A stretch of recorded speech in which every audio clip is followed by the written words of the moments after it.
Mistral FM, En direct du Big Tour à la Londe.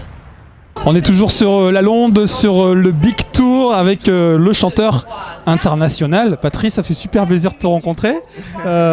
Quelqu'un qui est super solaire, qui est super inspiré par plein de choses. Justement, j'ai une question que je me posais tout à l'heure, c'est si un jour tu es vieux, tu as des petits-enfants devant toi, ils disent tu faisais quoi dans la vie ? Comment tu définirais ton personnage ? Oh waouh. On commence comme ça. Oui, c'est ça. Ok, je fais la musique. Ouais, C'est ça. j'étais musicien. Musicien, ouais, j'ai produit pour des autres. J'ai écrit pour des autres. J'ai construit des studios.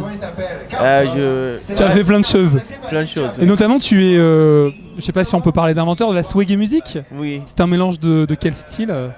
C'est du, ouais, c'est peut-être du reggae avec folk. Et il y a un bounce qui est plutôt un peu ska. Ouais. Ouais, c'est ça. Mais modernisé quoi. Ok. À la façon de. Il y a un peu c'est un peu la métissage. Ouais. Mais c'est un propre style. C'est un peu ce qui te définit, le métissage. Oui, c'est ça. Donc 18 ans de carrière. Oh, Ça fait c'est quand vrai. même d'origine allemande, sierra-léonaise également. Ouais. Dans une interview, tu as déclaré « J'ai toujours cru que mes jours étaient comptés. Ouais. J'ai toujours été pressé de mener à bout mes projets. » Pourquoi tu pensais que tes jours étaient comptés ? Peut-être parce que mon père était mort très tôt quand j'avais 11 ans. Et ouais, j'ai beaucoup réfléchi par rapport de la mort et tout ça. Et quand j'avais 15 ans, ouais, j'ai commencé à enregistrer et tout faire très rapidement parce que je pensais que je vais pas être plus que 20 ans. Ah oui. Ouais, je sais pas pourquoi exactement, mais c'était ça un peu.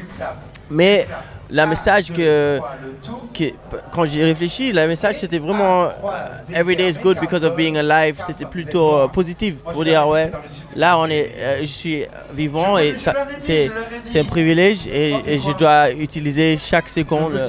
Ouais. D'accord. Ton dernier album en date, il est sorti il y a quelques années, c'est ça ? Oui.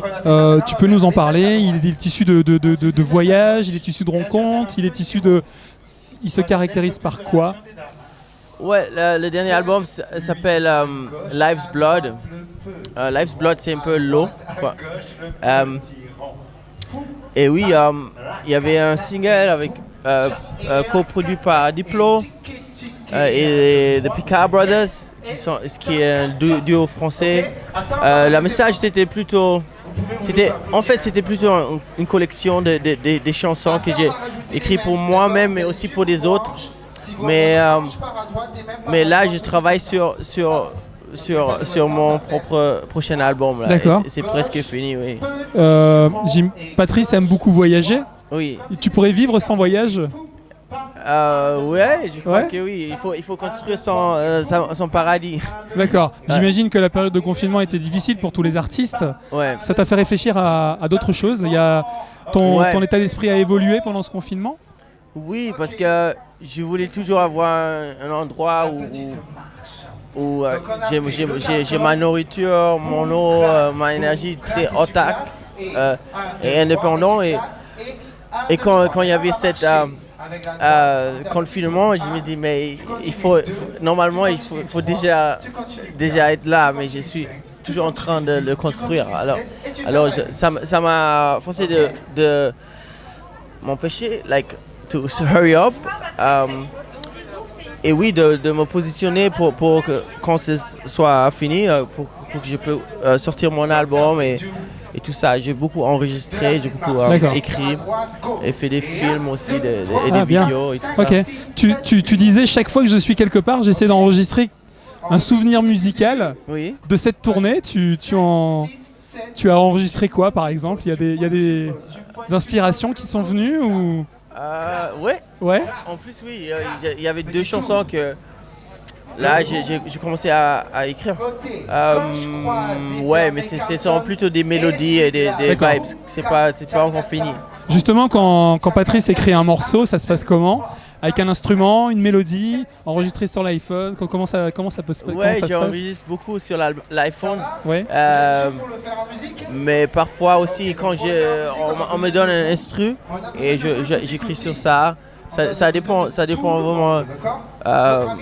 Ouais, je suis très ouvert. Il n'y a pas qu'une façon de le faire pour moi, mais à la base, c'était avec la guitare et un papier, un pen. Ouais. Ta carrière a été véritablement lancée à partir du moment où tu as fait la première partie de Lauryn Hill. Oui. J'imagine que monter sur scène, c'était incroyable. Ouais. Mais à l'époque, j'ai même pas réalisé, j'étais toujours à l'école. Et Lauryn Hill, c'était cool pour moi. Mais bah oui. Mais c'est plutôt après que j'ai réalisé que c'était une très grande chose. Tu as fait également la rencontre de Diplo, des Black Eyed Peas, des Major Lazer. Comment ça s'est fait cette rencontre? En plus, on a fait ça sur l'internet. C'était à cause de Picard Brothers qui travaillait avec lui. Et oui, on se rencontrait à Because Music à Paris. Et il y avait une chanson qu'ils ont commencé et moi j'ai fini la chanson. C'était Burning Bridges.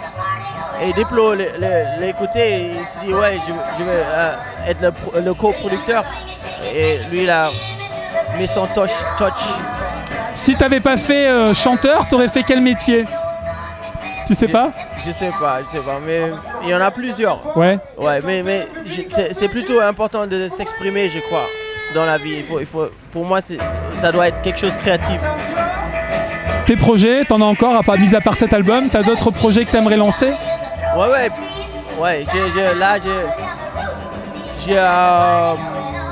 J'ai produit des autres artistes. Il y a un artiste qui s'appelle VAR qui fait partie du collectif Inadiad.